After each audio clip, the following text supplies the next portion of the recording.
Information आहे. मी धन्यवाद सभापती महोदय. सभापती महोदय, इन्फॉर्मेशन अर्जंट आहेत. मी ज्या जिल्ह्यातून येतो थोडक्यात मांडा. त्या नंदुरबार जिल्ह्याची लोकसंख्या आदिवासींची संपूर्ण महाराष्ट्रात सर्वात जास्त आहे. आमच्या जिल्ह्याचे 70-80% प्रश्न हे आदिवासी खात्याशीच निगडीत असतात.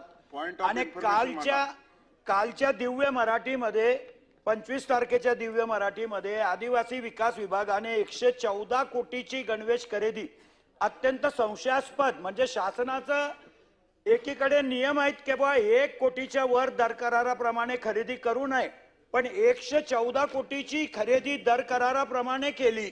आणि एकीकडे हायकोर्टामध्ये केस चालू असताना हायकोर्टाने डिपार्टमेंटला ऍफिडेव्हिट सादर करायला सांगितलं होतं, तरी सुद्धा डिपार्टमेंटचे अधिकारी हायकोर्टाला सुद्धा मानत नाही.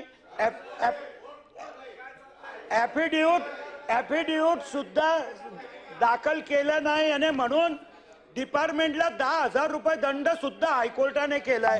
माझी विनंती आहे की या आदिवासी खात्यामध्ये जो भ्रष्टाचार आहे, आता 10,000 गायी माझ्या जिल्ह्यामध्ये वाटल्या, एकही गाय दूध देत नाही.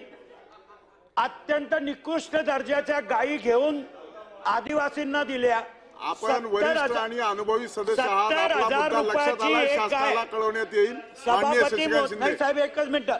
तर या सगळ्या आदिवासी विकास विभागात, शिंदे साहेब एक मिनिट, आदिवासी विकास विभागाच्या या मी निर्देश दिलेले आहेत. भ्रष्टाचाराची सखोल चौकशी या संदर्भामध्ये आपण मांडलेल्या मुद्द्याच्या अनुषंगाने शासनाने लक्ष घालावे. मी निर्देश दिलेले आहेत.